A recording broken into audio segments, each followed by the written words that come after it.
Có ai muốn nghe một câu chuyện nhỏ mà có thể thay đổi cách nghĩ không? Nào, cùng xem bắt đầu nhé. Giữa vùng rừng núi Rhodope, hoang vu của Bulgaria, nơi gió lạnh thổi cứ như muốn lột da, hai gã đàn ông, một đầu bếp hoàng gia nước Anh, một thợ săn lão luyện từ New Zealand lại lao đầu vô thử thách mà người thường nghe xong muốn xỉu.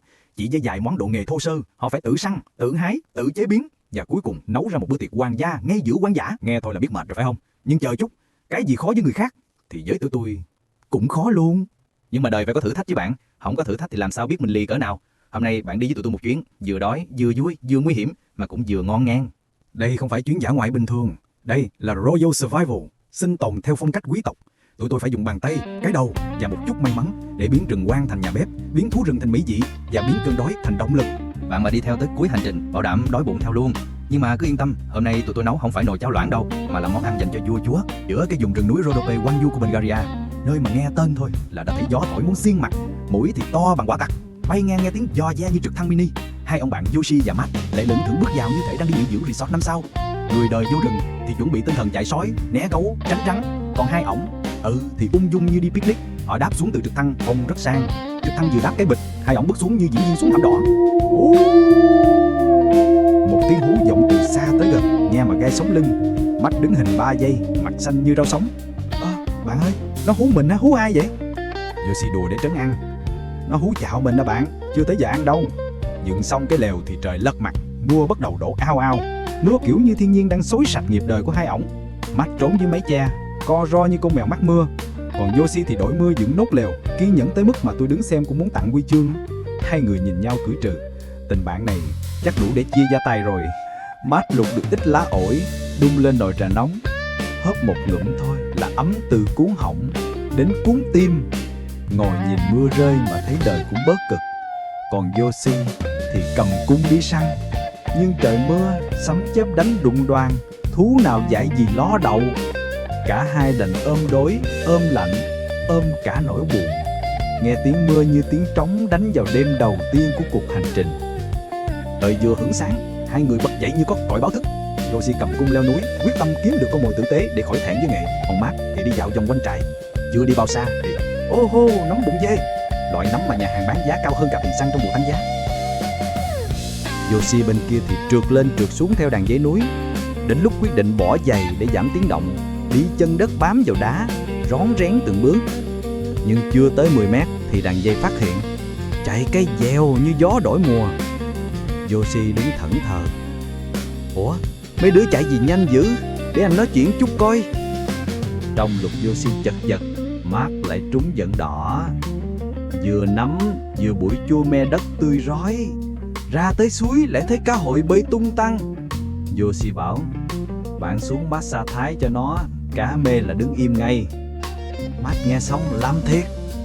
Ủa, vậy mà bắt được 4 con cá thiệt. Yoshi đứng nhìn mà muốn xỉu ngang á.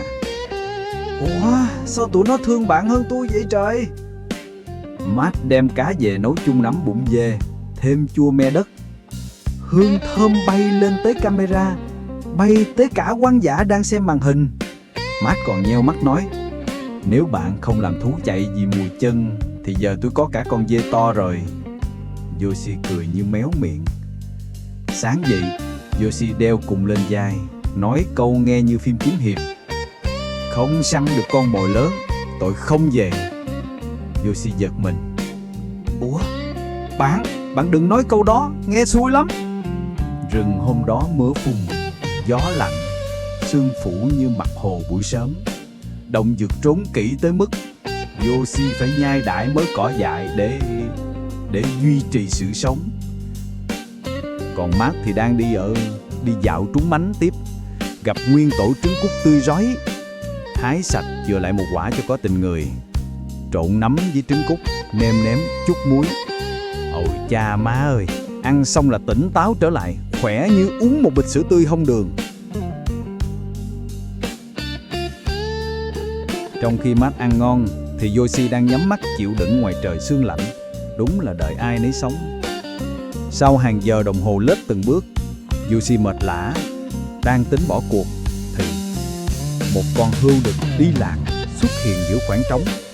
Yoshi choáng một giây rồi mím môi. Cơ hội ngàn vàng đây rồi. Anh nhẹ nhàng tiếp cận, vòng qua sau con hươu, kéo cung. Phập, mũi tên trúng thẳng vào cột sống, nhanh, gọn, nhân đạo. Anh lấy nắm cọ nhét vào miệng hươu như lời tiễn biệt tử tế. Kịp sào, nhớ ăn cho nhiều nha con. Mát ở trại thì đứng ngồi không yên, không biết ổng có rớt xuống khe nào không trời. Nhưng khi thấy Josie vác nguyên con hươu về, Matt mừng muốn khóc. Matt dựng vàng nướng bằng mấy thân gỗ, bôi húng tay lên từng phần thịt.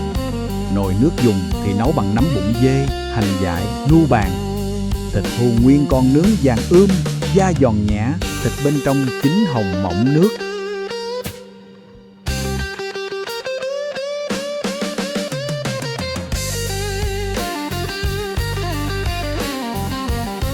Hai ổng ăn mà ánh mắt sáng lên như sao trời.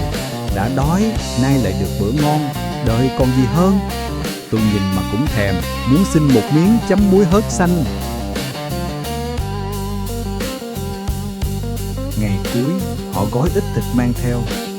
Chia tay rừng Rhodope với cái bụng ấm, cái lòng vui, cái trải nghiệm đầy ắp. Một chuyến đi vừa khổ, vừa vui, vừa đói, vừa no, nhưng đáng đồng tiền bát gạo ở đó. Cảm ơn rất nhiều vì đã xem hết video. Hãy để lại suy nghĩ của bạn trong phần bình luận. Sen luôn mong được lắng nghe. Đăng ký kênh để đồng hành cùng Sen nha.